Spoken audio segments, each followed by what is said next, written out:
You're listening to Kerry Lutz's Financial Survival Network, where you get valuable information you just can't find anywhere else. To thrive in today's trying times, you need the Financial Survival Network, now more than ever. Go to financialsurvivalnetwork.com and get your free newsletter and gift. Financial Survival Network, now more than ever. Welcome. You are listening to the Financial Survival Network. I'm your host, Kerry Lutz. Well, we're in for a treat today. Our good friend, Martin Armstrong, is with us. He's just written a new book. You can find it on his site, The Rise of the Neocons. We'll be talking about that, as well as, of course, the Ukraine war. Is there an end in sight? And we'll talk about gold and central bank digital currencies, Bitcoin, and whatever else we reach. And Martin, as always, great to have you on the show. So what is really going on in Ukraine right now, and when is it going to be over? Well, I'm not sure as to when it's going to be over. I mean, it could be over in 15 minutes. All they have to do is agree to the Minsk agreement, and that's it. But what's the Minsk agreement exactly? That was basically after the revolution in 2014. The Donbass is basically all Russian. And the border was simply drawn by Khrushchev for administrative purposes. Ukraine was never a country before. All right. So when the Soviet Union broke up, they've just claimed whatever the border was, and that's ours. But they're not Ukrainians that live there. Kiev sits on the river there. Basically, everything east of the river was historically always Russian, but going back to the Tsars. That was the Russian Empire. So it shouldn't be a mystery that they're primarily Russians that live there. And it really amounts to effectively a Ukraine doing a land grab in a way. I mean, they petitioned for, that they, after the revolution, that they wanted to split and become their own republic as well. And so you can Google it. Everybody, started to, this agreement that they came to was brokered basically by Germany and France. And Putin was there, and it was to be allow the Donbass to vote for their own independence. And then nothing ever took place. So, immediately in 2014, the U.S. installed an interim government. And that's where these neocons come in. And right from there, immediately they started to send troops to attack the Donbass. And so it's been a proxy war all along. And a lot of people are now starting to point the finger at Victoria Nuland, who's in Biden's cabinet. And it turns out, she was there in Maidan handing out sandwiches and cheering on for a revolution, etc. Well, her background is Ukrainian. And so she's been pushing this war against Russia from the very beginning.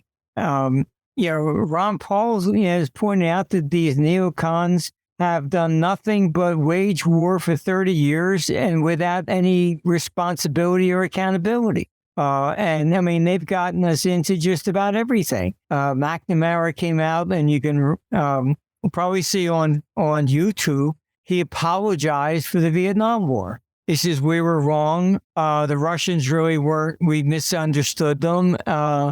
And he at least came out and said, listen, we are wrong and we should draw lessons from this. And nobody has listened to that. I mean, he wanted to clear his conscience, I think, before he died. Then they got us into Afghanistan, Iraq. It's these endless wars. As long as, they're not fighting them and everybody else sends their kids off to be killed. But I mean, there's no strategic advantage to the United States. What do we get out of this? Nothing, actually, but, more debt and bodies that come home we have to bury. That's about it. Well, it's great for the military industrial complex. They're printing money right now. all those contractors that we know and love so well. They can't do anything else, but when there's war, it's a windfall for them. Yes, but the military itself has been telling Biden they do not want to go to fight Russia on the in Ukraine on the ground. So there is a split also between the military and the military establishment, so to say. And we're seeing that in Ukraine too, that the head of their troops is in a conflict with Zelensky. And Zelensky doesn't want to pull back because it might, disturb his funding, and make it look like they're losing, which they are. And he's basically beside himself. He says, you're keeping people there basically just to die. For what? And daughter. Yeah, I mean, the Pandora Papers show that the number one country with the most corrupt politicians who had accounts overseas is Ukraine. Gee, there's a shock, huh? Yeah, I mean, if 38 politicians were caught in the Pandora, only 15 Russians. I mean, so they're even a close second. So they're more corrupt than the Russians, even. Oh, for everybody. I mean, Nigeria. You take it. There isn't anybody that even remotely comes to 50% of the number of Ukrainians that have stashed money offshore. Zelensky, they're saying he's got now a house down here in Miami. Maybe we'll bump into him. Oh, maybe. Maybe we'll go to a party there. I don't know. It's just this doesn't make any sense to me. I mean, I lost half my high school friends to Vietnam. And what did they die for? Basically, they got strip joints and everything else there now, It's like, I don't know. I mean, we always get involved in these wars that have no strategic defense for the United States. And no end. They're endless. Endless. They really are endless. I mean, no goal. Then if we're being invaded or something, but we're not. Not yet.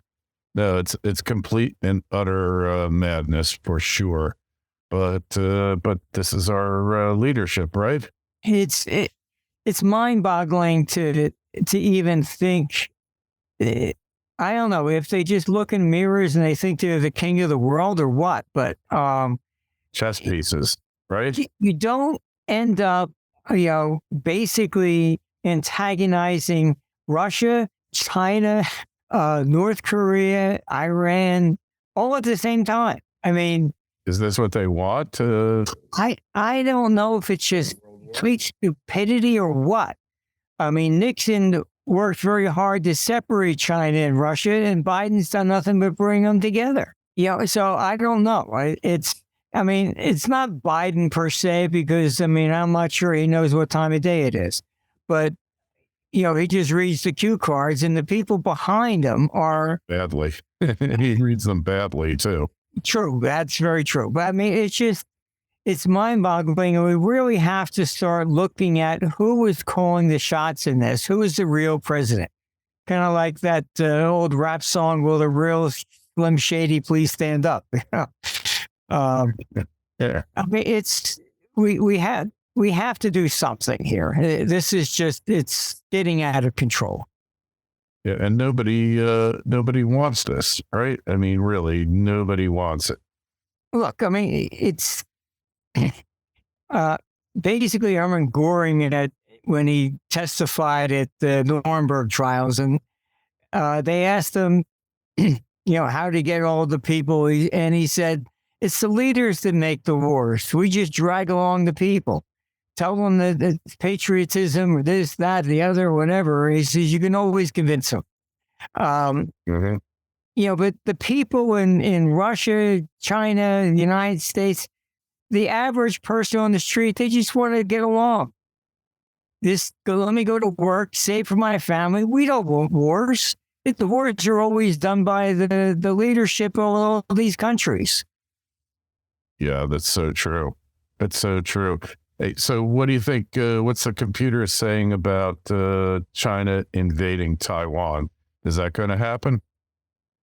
Yes. I mean, look, I've studied diplomacy, and even that in this Biden administration, they should go back to the high school and study diplomacy class 101. You don't effectively tell China publicly, you go into Taiwan and we're going to do this.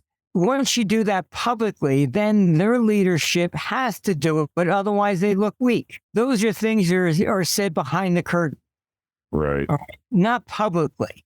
So once you've done that publicly, in all honesty, I don't see where China has a choice but to go in. Then you have Pelosi hopping on planes, going over there, and then congressional committees, oh, we stand with you. I mean, that is basically enticing China to say, yes, please take it. Right. So, but in terms of a world war, you're saying not till 2025? It looks like 2025 to 27, period, as far as international war is concerned. I mean, China will probably take Taiwan. In all honesty, if I was on the opposite side and you pushed everybody together, I'd say, okay, fine, we take Taiwan. North Korea, you invade the South. Let Putin take all of Ukraine. And while you're at it, Iran, go ahead and attack Israel and Saudi Arabia all at the same time. What are we going to do? We don't have enough troops to handle all that. No, that's craziness. It is. This whole thing is crazy. And it seems as though that's what we're doing. One at a time, maybe you might be able to defend, but, all at the same time, it's I don't know who's making these decisions in Washington, honestly. Yeah, not a good idea. So, hey, stock market, back and forth, back and forth. What are we looking for the markets coming here to? I mean, eventually the market is going to break out to the upside. All right. Mainly because what we have to look at is that down the road, we're going to be the general public will start looking at governments and their the prospect of defaulting on their debts, etc. And then capital will move from the bond markets. It's already started, but moving from the bond markets into the private sector. And that will include, the stock market, precious metals, and even real estate. I mean, down here in Florida, real estate is still very hot. I mean, I get calls at least one, maybe up to 3 times a week.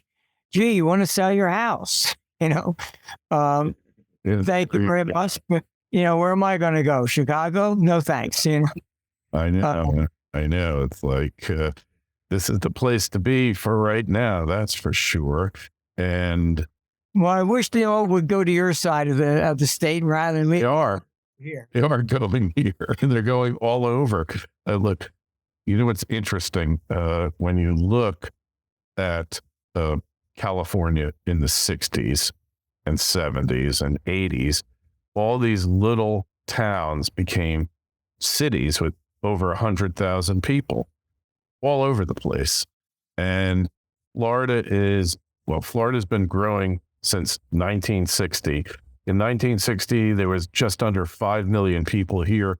Now they say there's 22. I think it's probably 23 or 24 million. We know the census understated them, so Florida wouldn't get too many congressional seats for the redistricting. But we're seeing similar things. Even these towns that nobody ever wanted to live in, in the interior of Florida, even those towns are growing, those cities. I won't name names, but undesirable places are still more desirable than being up north in Chicago or New York or New Jersey or wherever, even California, right? Oh, yeah. I mean, I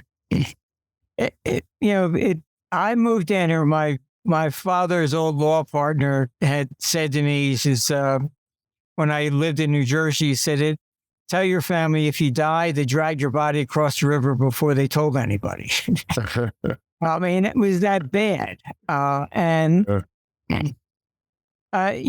We held a conference in Hong Kong. We had to give the state of New Jersey 10%. For what? I mean, all they ever did was give me, parking tickets and stuff like that. Here in Florida, the fact we don't have an income tax, and everything is functions a lot better than it did in New Jersey. That's for sure. Hey, look at the roads. The roads are better. Perfect. They're crowded, but they clean them. I mean, Martin, when I moved down to Florida, I sold my house in New York, packed up my truck, and I stayed in Georgia for the night and crossed into Florida at like 7 a.m. There was a crew of workers cleaning the median of the highway, cutting everything back, cleaning up the garbage. I mean, you saw that in New York like twice a year, maybe, if they got around to it. And, with less government, Florida works much better. Half the budget of New York State with 15% more people now. Florida's working way better than New York. And there's no potholes. Yeah, no potholes. We actually just had the Grand Prix this last weekend in St. Petersburg. Where can you have a Grand Prix on the street roads unless they're perfect, Yeah. Oh, so true. But it's, I don't know. I mean, everybody is definitely leaving the major California. They're abandoning California and leaps back. Chicago, New York, Connecticut, Jersey. It's just, I don't know. The traffic is definitely doubled down over here. Hey, remember the sign on the bridge to Atlantic City? Will the last person who leaves please turn out the lights? Right? Yes. And that's what we're going to have in New York City and all these other places. So, Boca Raton is now becoming the new Wall Street. I mean, even Goldman Sachs moved their most profitable division to Florida. You wrote an article about that a while ago, that Miami is becoming the financial capital of the U.S. And I don't think there's any denying it. The money coming down here, when you drive down through Miami or through any well-off area in Florida, it looks like China with all the cranes, except hopefully these buildings won't fall down. And I don't think they're going to be ghost cities. We're not building ghost cities here in Florida, that's for sure. So gold, it's kind of been stuck in a range. It had a little bump recently. When can we look forward to gold and silver appreciating price? Don't just survive. Thrive. The Financial Survival Network. Fury Gold Mines is a Canada-focused exploration and development company committed to aggressively growing its scalable, high-grade gold assets with major drill campaigns planned across its 3.5 million ounce portfolio. Fury is led by a management team of proven explorers and developers with a track record of success in advancing and financing project development. Fury Gold Mines is well positioned to create value for investors with low-risk development growth and the potential for a new major discovery. Fury Gold Mines trades on the TSX and NYSE American under the ticker FURY. To learn more, go to furygoldmines.com. That's furygoldmines.com. This is the Financial Survival Network, the information you need to thrive now more than ever. Well, what I've said on your show before, I mean, gold does not go up with inflation. What it goes up with is the collapse of the confidence in government. All right. Even if you look at the price action from 1980, all right, gold bottomed at 100 in 1976. It finally got up to about 400 in December 79. When Russia invaded Afghanistan, it went from 400 to 875 in a matter of a few weeks. It's the level of confidence in government, and that's what's been keeping gold at least steady. All right. So it's not just the United States, it's outside the United States. Particularly in Europe, I mean, the EU is a basket case. And so what you have there is a floor for gold And what it's really waiting for is basically for all this geopolitical nonsense to hit home. I mean, I can tell you that what is really going on here is that we have a serious sovereign debt crisis. And that's what the London bond market crisis was about. Europe took interest rates to negative in 2014. So effectively, every bond that they had sold from 2014 into late 2022 was negative. All right. And the institutions over there were desperate for some kind of yield. All right. Now, all of a sudden, you have them fighting inflation, plus you have, the Ukrainian war, and interest rates rise during wars. They always do. All right. You have this insane fight for inflation to keep it at 2%, which they'll never be able to do because this type of inflation is based on shortages, not speculation. So effectively, any institution, they can't afford to buy the long term anymore because the interest rates are rising. They know that. So whatever button they buy today, and then the Fed raises rates again next quarter, they lose money. So they've been dumping the long term and moving to short term. Right. And that's what Janet Yellen came out, and it went over most people's heads. But she was talking about maybe the Treasury should get in to start buying the long term and swapping it with short term. All right. That's not quantitative easing. That's basically reducing the maturity of the debt itself. Correct. All right? Because there's no liquidity on a 20, 30 year. And why would somebody buy it if they know the interest rates are going to continue to rise? They're already going to lose money. And will the interest rates continue to rise? That's the question. At least into 2024. And then you're going to have a reassessment in 25. But you have to understand this. So what Janet Yellen also said, which, again, most people didn't quite understand what she was hinting at, was that as this debt rises so dramatically, that you have primary dealers. The primary dealer has to guarantee to buy X amount of debt from the government. And they can't. The government doesn't sell the debt to us. It sells it to the bank. Then the banks resell it. Now, if the bank can't resell it, then what happens? The bank's balance sheet isn't big enough to absorb all this debt. That's what she was saying, that maybe the primary dealers, and that's why she was hinting at the Treasury getting involved in buying in the long term, because the debt itself, all this amount of money that they've been spending, the banks aren't big enough to buy it. Correct. So this is the problem we're starting to come into.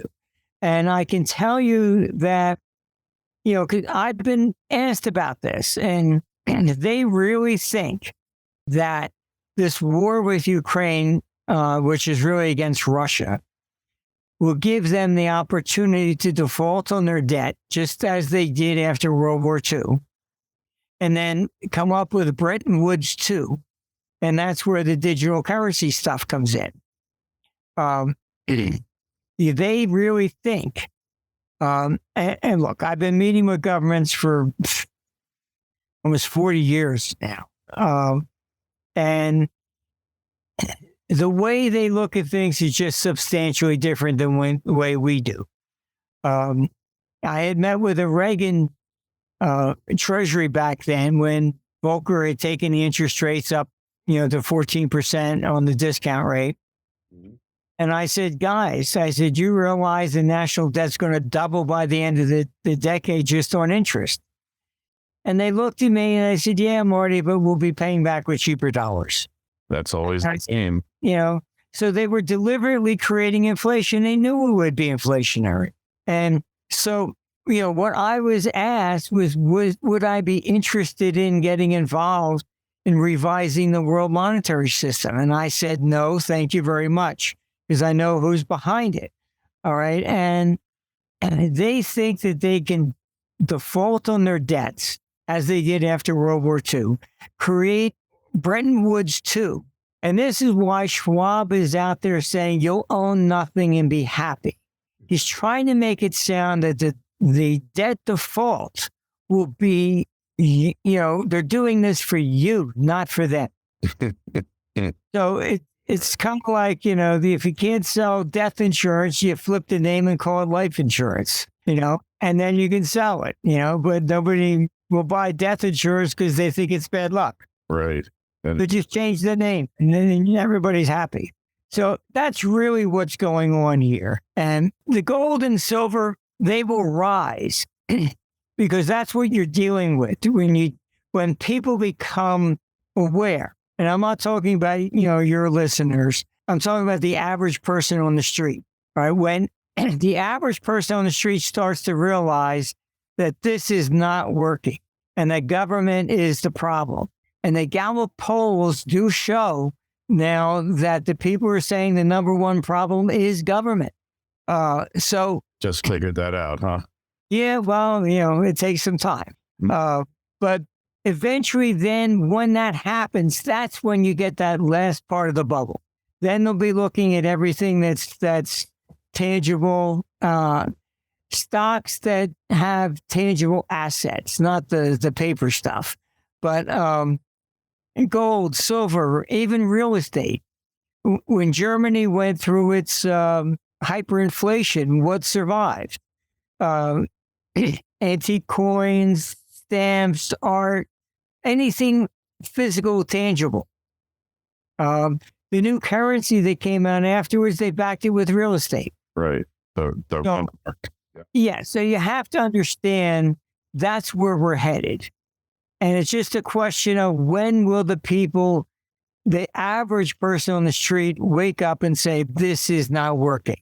They've got their dream president who basically just raised the cue cards the best he can without stumbling. But, who the real president is very debatable. It's these people behind the scenes who are basically running everything from foreign policy on. Yeah, I couldn't agree with you more. It's the situation is always hopeless, but never serious, right, Marty? Yeah, even you take Trump, for example. I can tell you that the career politicians down there, they all hated him. Oh. Why? Because effectively what Trump was saying, which a lot of people did resonate to, was drain the swamp, get rid of the corruption, term limits. I think the vast majority of people would all vote for stuff like that. But Trump's problem was effectively that the swamp is both sides. It's not just one. And looking back at Trump, his administration, he didn't learn from his mistakes. He kept making the same ones over again. Sun Tzu is like, never have a war unless you know you're going to win, and always do it on your terms, not your adversaries. And then he kept appointing awful people who were undermining him deliberately, and there was nothing he could do about it. Do you think DeSantis is really of the swamp and that he really wants to drain it, or is he real, or is he a construct like every other candidate we had in our life other than Trump? What really takes place behind the curtain? Because I used to be part of the vetting process. I would go around and I would meet people who were supposedly wanted to run for president. I go, I'd fly out, meet the governor of Oklahoma, Ross Perot, all those people. Then I was actually asked to go down to Texas to meet George Bush Jr. I said, okay, fine. And they said, but this one's different. What's different? They said, oh, no, he's stupid. And I said, what? Up to that point in time, the question was always, do you think they're intelligent enough to handle the job? Then all of a sudden it flipped the other way. And I asked, why are you going to make somebody who's stupid president? And they said, he's got the name. Ever since then, marketing. it has flipped. All right. And that's what they didn't like Trump. I was actually asked for the Bush administration if I would accept being chief economic advisor working in the White House. And I said, no, thank you. Not interested. All right. But people have to understand the reason heads of Goldman Sachs, et cetera, do this. Because if you take that job, then you get to sell all your stock in Goldman Sachs, which you must do so you don't have a conflict of interest. And because you must do it to take the job, guess what? It's all tax-free. That's why you see all these heads of Goldman come in, head of Treasury, head of that. It's a golden parachute for them. Yeah, no pun intended. So because it's a forced sale, they hold off the tax on it. I guess it's deferred. No, it's completely tax-free. Permanent. And We all get it. same thing if a politician, you give a politician $20 million for his campaign and he didn't spend it all when he retires, it's tax-free. He keeps all that money. I know. With the campaign slush fund, which is why. Yeah. I mean, look, money. The way Washington works. Yeah. So I can tell you that George Bush never picked Dick Cheney. They stuck him in. The same way they were trying to, the handlers were basically the ones that picked the cabinet, not Bush. And the same thing with Trump. When Trump went there, they said, oh, look, you don't have the experience. We need, you need confidence, so we should pick the people. They picked Bolton. They picked all these people. And every one of them stabbed them in the back because they're from the swamp. So is DeSantis the cure to the disease? Because if you look at what he's done here in Florida, all right, most of his substantive measures, they've been directed against the wokeness. Now, maybe that's just setting up the argument for the election, but he did do it. And taking away that tax break from Disney, the state wanted to do that for 20 years, but nobody had the guts to do it. And he did it. And, these other things, election integrity measures, basically passing a law at the state level that you can't defund the police. And now he's been removing these Soros DAs. He's about to do another one. Is this just for show or? You have to understand, I was actually asked if I would get back in the game. And I was asked if I would go talk with Trump to talk him out of running in 2024. And I was asked if I would then go meet DeSantis and be willing to join the team to advise him. I did fly over to Palm Springs and to go meet with DeSantis. I found him genuine, no problem, but I told them I did not want to get involved. I said, because you people will just eat him for lunch the same way you did for Trump. So it's not that Trump actually did anything that was wrong. They go against him. It's the swamp, and they have to protect themselves. And if DeSantis goes, I mean, I'm against him leaving Florida, actually. But, I mean, because they will do the same thing to him. All this woke stuff or whatever, that's fine here. But you get to Washington, and it's a different game, completely different. So I would not, I hope he does not leave Florida at all. I think we should basically petition to leave the United States, actually. But Texas and the South will succeed. The South has risen again. Well, you got to go take a look at Armstrong Economics, The Rise of the Neocons. That's Martin's latest book. Must reading. I've been looking at it myself, and it's just shocking. There's another book out there, Marty, that if you haven't taken a look at, I highly recommend. It's called Gangsters of Capitalism. And it basically goes to the latter part of the 19th century into the early part of the 20th century and follows Marine General Smedley Butler through his escapades on behalf of gunboat diplomacy and invasion of virtually most of the countries, the rebellion that was sparked to facilitate the Panama Canal construction, Haiti's invasion, Mexico's invasion, Nicaragua, I think on behalf of the United Fruit Company, because they were going to nationalize some plantations. It is a shocker, even to myself. I knew all this stuff took place, but I never saw it all in one place before. So I think these two books side by side will give you an insight that you maybe never wanted to have about the way the government works and what it's all about. But Marty, appreciate you coming on as always. ArmstrongEconomics.com, the rise of the neocons, and there'll be a link on the site, financialsurvivalnetwork.com. Just click it, you'll get to it. And while you're there, sign up for your free newsletter. Marty, always a pleasure. Thanks so much for coming by. We'll talk to you in a couple months. All right. Take care of yourselves. Thank you. Thanks for listening to Kerry Lutz's Financial Survival Network, your solution to today's trying times. For the latest, go to financialsurvivalnetwork.com. Financial Survival Network, now more than ever.